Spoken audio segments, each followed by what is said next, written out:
In this video, I will show you how to transform these old pieces of wood into a super useful item that many people need. You can replicate it to use or to sell and make money from it. The wood used in this project is all pine. These 4 pieces were removed from a pallet. They measure a little over 50 centimeters by 7 in width. 3 pine boards will also be reused. They measure a little over 1.5 meters in length by 14 centimeters in width. I will start by cutting these 4 pieces on both sides to make them clean and straight. In the end, they will all be 6.5 centimeters wide.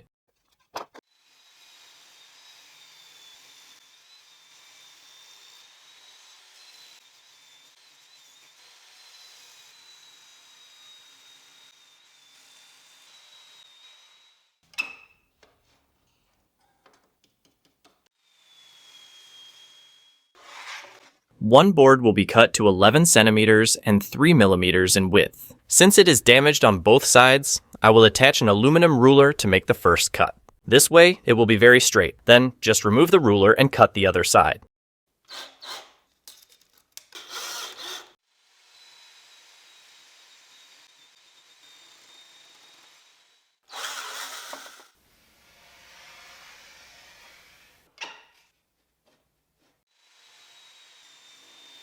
Here at the miter saw, I will remove the damaged end, and from the rest, I will cut 3 pieces, each 49 centimeters long.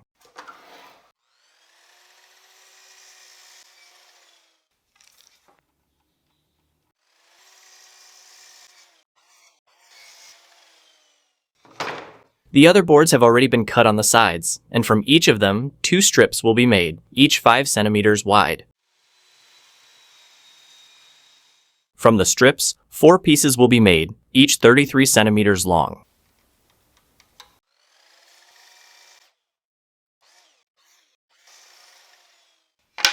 Another 4 pieces will be cut, this time 48 centimeters long.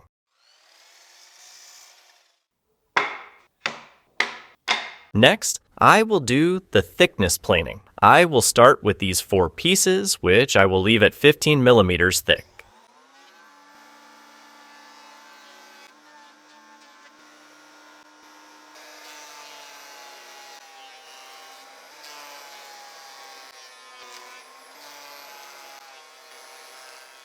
I will leave these 3 with a thickness of 6 millimeters. To plane the smaller pieces, I will use this adjustment that maintains a larger distance between the planer blade and the metal base where the wood slides.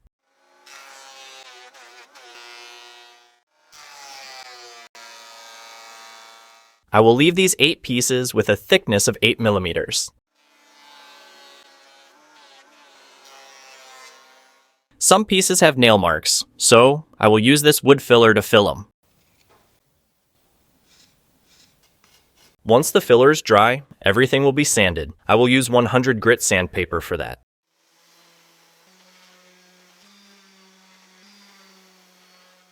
Now, I will put this 6 millimeter straight router bit in the rotor. I will also attach this extended side guide to make a groove in each piece that is 15 millimeters thick.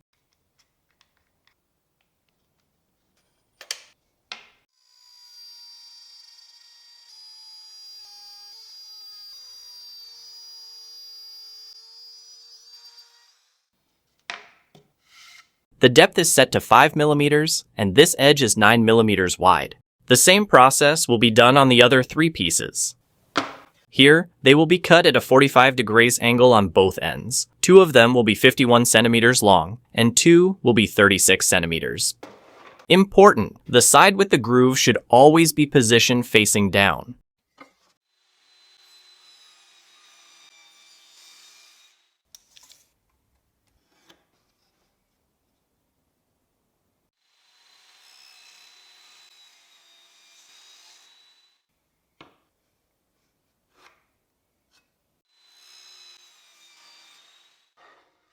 The same will be done with these 2 pieces, but the final size will be 36 centimeters. Next, I will make some markings. I took one of the pieces that measures 48 centimeters and will mark 9 centimeters from the end. Using a square, I will draw a line. Now, I will use one of the pieces that measures 33 centimeters. I will position it exactly on the mark made and draw a line on the other side. From the last line, I will mark 9 centimeters again. always marking with the other piece. I will repeat the marking until the end. It is necessary that this measurement also ends up being 9 centimeters. I position the square at 25 millimeters or 2.5 centimeters, which is half its width, and will mark in the opposite direction at all points.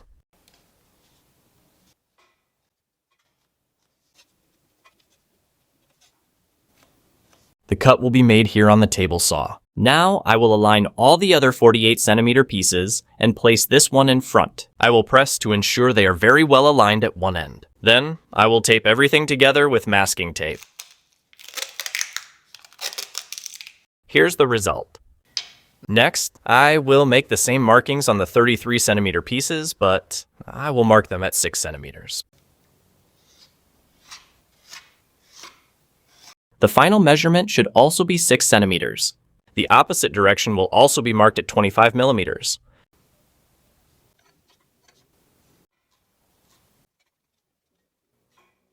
I have joined it with the others and will also tape everything together.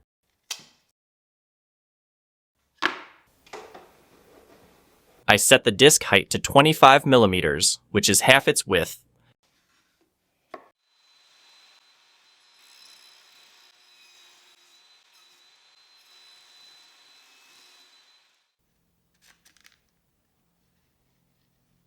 Now, the same process will be done on the other markings as well, on all of them. Here is the result. Next, the assembly will be done. I will start with 2 of these pieces, one measuring 33 centimeters and the other 48 centimeters. I will apply a bit of glue to the groove that was made. I will use a brush to spread it. I will also apply a bit of glue to the ends. In this larger piece, I will fit a part that measures 11.3 centimeters in width. Here, this other piece will be fitted. In the corner, I will stick a piece of masking tape to prevent them from coming apart, pressing both ends well and applying the tape.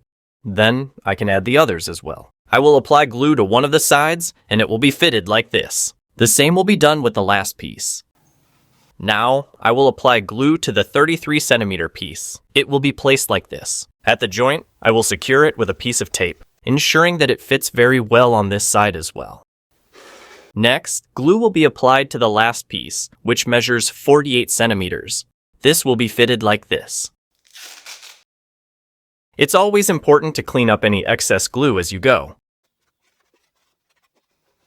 In the corners, I will press lightly with clamps to ensure it sticks very well.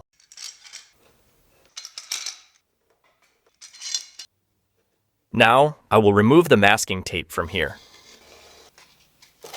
With them still joined, glue will be applied. Glue will also be applied to the ends and here. I will position one of them like this, leaving a 6 centimeter gap.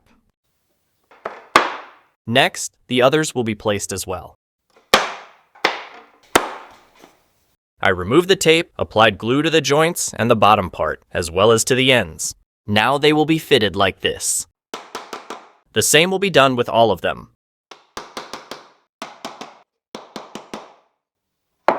Well, a few hours have passed, and the glue has dried, so I will sand everything again to remove any remaining inconsistencies. I will use 120 grit sandpaper.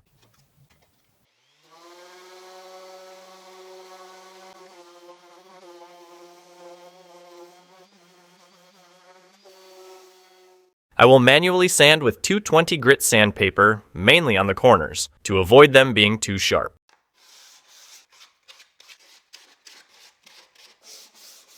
As a final finish, and to prevent the mold that often appears on pine wood, I will apply PU varnish. The catalyst is added to it for faster drying. The application will be done with this spray gun. Take advantage of the links in the description and access the tools and techniques that will make all the difference in your woodworking projects. Well everyone, here's the finished product. It's a small object organizer, something many people need. I made this one for my own use, and I will store screws of different sizes in it. If you liked it, hit the like button, share it with friends, and subscribe to receive more videos. Leave your thoughts on the work I did in the comments. I'll be happy to respond and hear what you have to say. Support the channel and help create more awesome content. become a member, or send a super thanks by clicking the buttons below the video. Your contribution makes all the difference. Thanks for watching, and see you in the next video.